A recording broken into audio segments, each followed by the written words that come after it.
Hi guys, it's Kelly here and I'm back with another video for Honeybee Stamps. Today we are going to be using the Scaredy Cat Lovely Layers as well as the mini fall florals.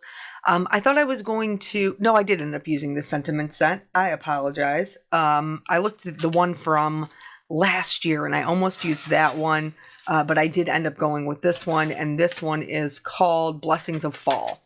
And then what you see me doing here is this is all scrap paper. So part of what I did today was I have like a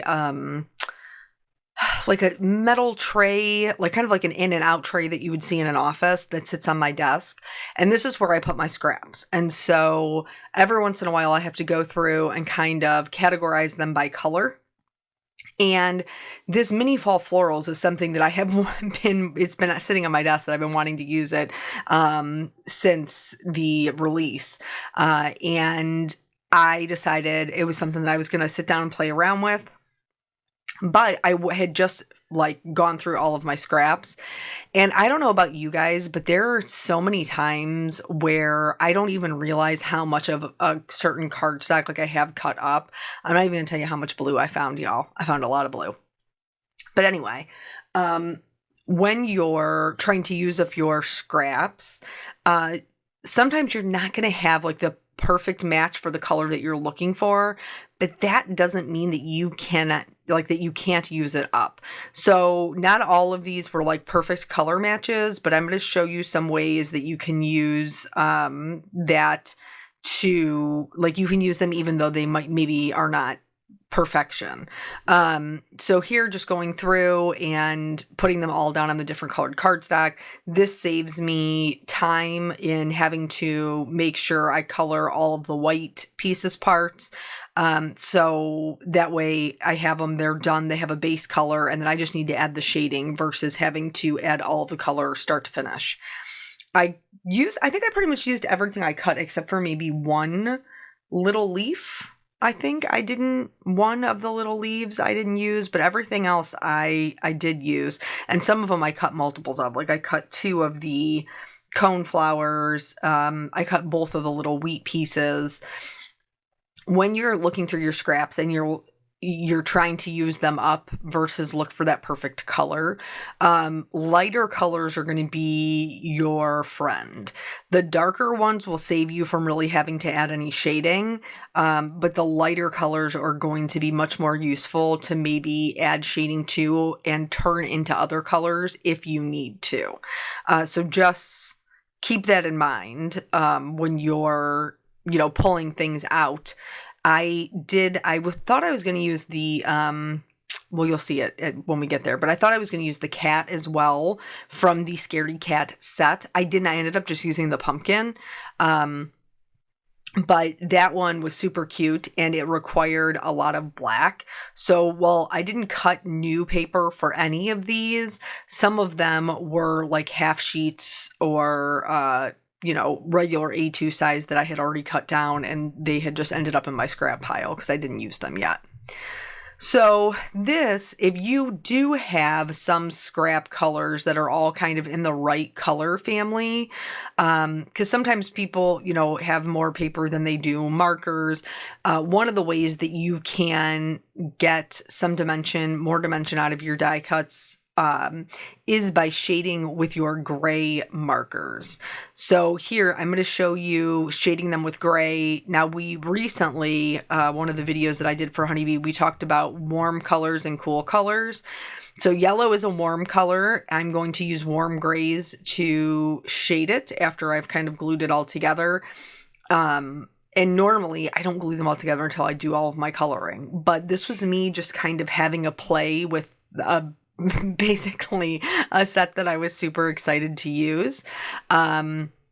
So here I'm going in with those warmer gray colors and adding some shading. Now I like bright colors, so I am going to go back over this with the yellows that I would traditionally use. So that way they'll also match my, my wheat. I guess they're wheat. I mean, that's what I That's what I think they are. When I look at them, they make me think of wheat. But you can shade them with your warm grays and then go back over it with just one of the yellow colors. And that will kind of bring it back around to its color family. If that removes too much of the shading, which sometimes it does, alcohol markers are transparent. So when you take a lighter color and put it over a darker color, sometimes it'll remove too much color. But you can, just go back in and add that shading again with your darkest color. So here I'm putting together the pumpkin, and that's when I realized I should just finish coloring out the sunflower the way that I had intended to color it.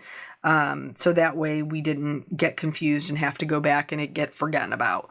So I am going to go in. You'll notice that normally I use a 4-color blend, and for a lot of this I'm using just 3.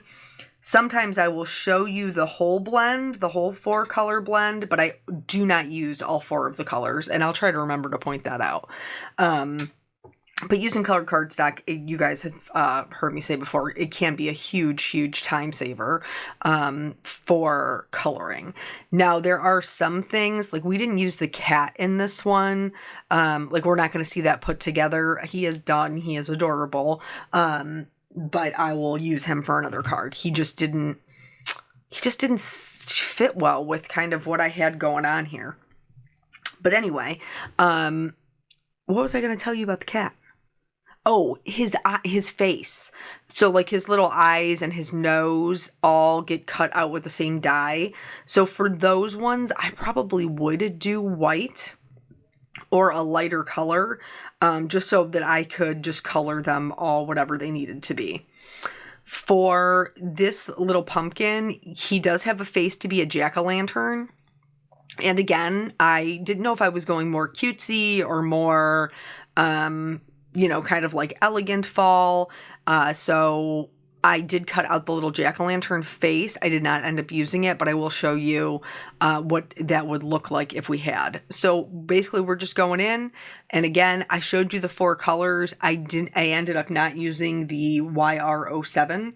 So it's a YR04, 09, and an E09 to add shading to this.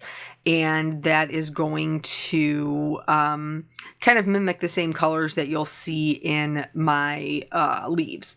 So that is the jack-o'-lantern face. If I was going to use it, I would have just laid that over top of the pumpkin, held it in place or taped it in place, and then kind of inlaid the pieces and then just removed that negative portion of the die cut.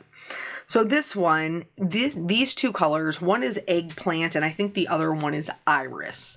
And they're both purples, but they're kind of meh, not really the same kind of vibe, right? One's super bright, one's kind of dark. And so in order to make this work, because I don't have a scrap of a different color of purple, these are the 2 purple colors that I have. I'm going to use my markers to add some shading to that brighter purple to kind of add my shading, but also knock it back a little bit so that it will be a nicer shade to pair with that kind of eggplant color, and they'll make more sense. And this also does not require having all of the markers, because to change the color of them, you could just go right over top of them, with a different color. For these greens, for the yellow greens, I did shade them with the 67 and the 17 and a little bit of the 03. I never used the 01. But so just adding that, this is the little protea. It's like a desert flower. This is an anemone. I really, really like this one. And so for this one, I cut all of the parts out of a plum color cardstock, except for the center. The center, I used that same eggplant scrap because anemones traditionally do have more of a darker center if they're this particular color scheme, just like white ones have a purplish black center. And then for the darker greens, I like using a variety of greens. because I think it makes things more interesting, but also it helps if you're using scraps and you don't have a lot of several or a lot of a specific color of green, you can mix it up and use different greens. These all come together really easily. There may be just like 2-3 layers, so that's so nice. And like, I love the Lovely Layers series, but those flowers are sized very generously, so it's hard to kind of use more than one or two together. With these minis, this is great because you can combine them with a lot of other elements because they're a little bit more scaled down. So really enjoying using these little minis. For the shading on this anemone, for that very top part, I'm just going to add it to the kind of the base. And some of you may be asking, like, Kelly, when you're using this like RV55, that certainly is not dark enough to show up on the cardstock, so why are you using it? The reason that I'm using it is to help blend that color out. The initial darkness that you see when I put the marker down is really just moisture. It's the moisture from the marker, but as that alcohol dissipates, it just, evaporates. It doesn't necessarily make the cardstock any darker, but it does help lift some of the previous color. So for both of these little cone flowers, we're going to do the kind of like plum color, that pinkish, it's like a wine, I guess.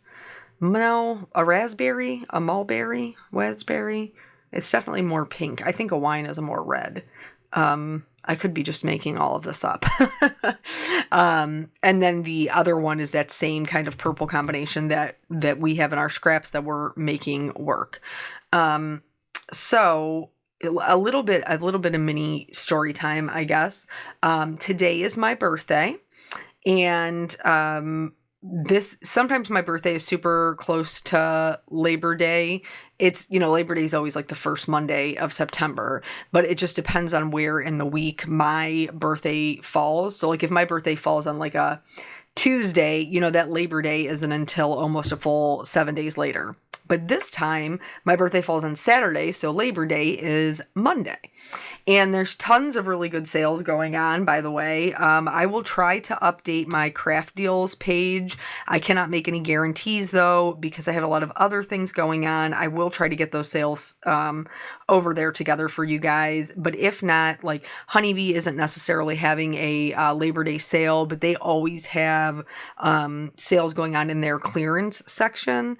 And they're really great ones in there because they carry more than just their own stamps, dies, and stencils. They carry other scrapbooking, card making products. There's always new stuff being added, and it's always different. So sometimes it's ink, sometimes it's organizational stuff, sometimes it's inks or markers or embellishments. I think I saw over there today, there was like a sequin embellishment mix.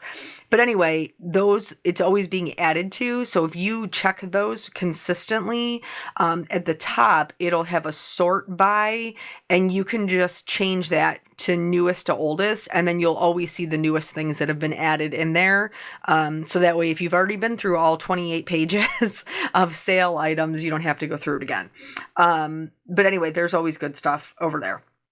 So for my birthday, we typically will do all of our summer birthdays on my side of the family because my dad is a week after me and my brother-in-law is just like 3 days before me.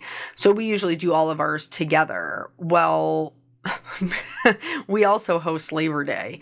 So now I'm just like, we'll just wait and do the summer birthdays until my dad's birthday, because otherwise we were going to be doing Labor Day right in like my birthday, Labor Day, dad's birthday. I was like, it's crazy. That's too much. But I did do, because I'm the only August birthday on Eric's side of the family. The other ones, we have July birthdays, which they could just lump me in there. I wouldn't even mind. Honestly, I never thought about it until now, but Eric's dad, his brother, and then our sister-in-law, they're all July birthdays. So I'm the only one who falls in August. And so they came over yesterday to do the Taylor family birthday celebration, which was very nice. And it was good to see everybody. And then today, really, we didn't do much of anything. My husband made me breakfast, which was very sweet, but I had told him, I'm like, dude, I'm good. We're doing so many birthday things and all this other stuff that we have going on. Like, you don't have to go out of the way. Basically, I just don't want to have to make dinner, which he did. We're ordering in. And in fact, I'm doing this while I'm waiting for the food to get here.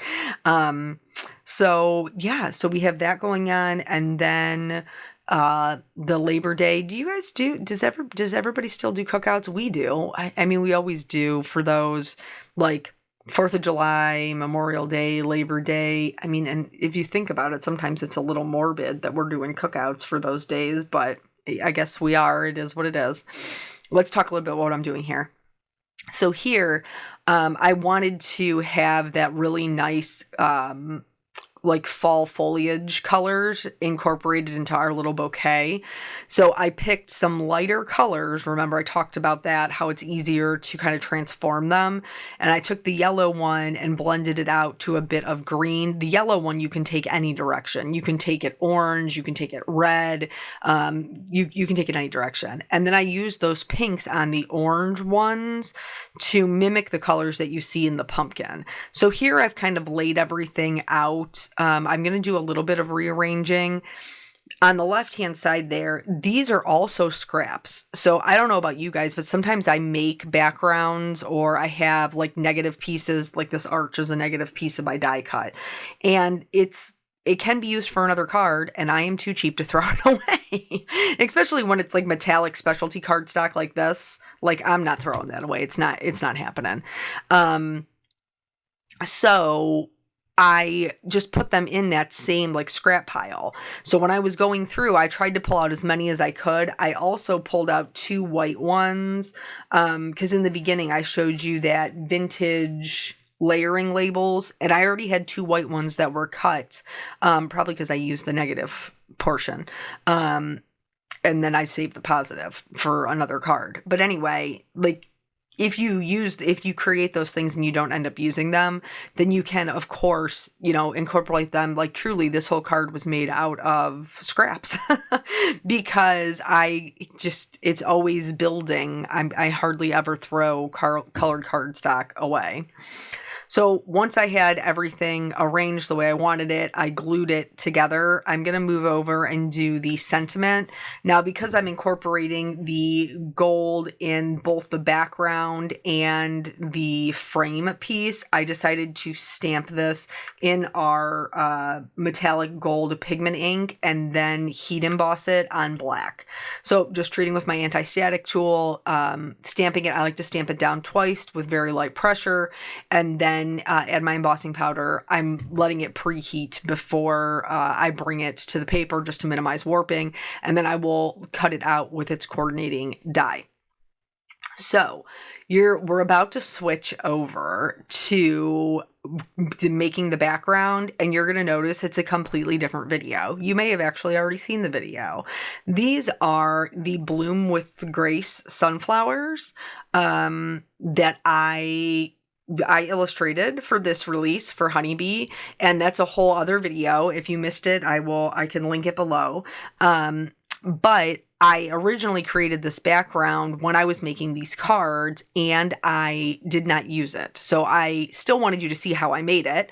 Here I have put my re-inker. My ink pad did need to be re-inked, and normally you would put that on there and you would just let it sit until it absorbs in.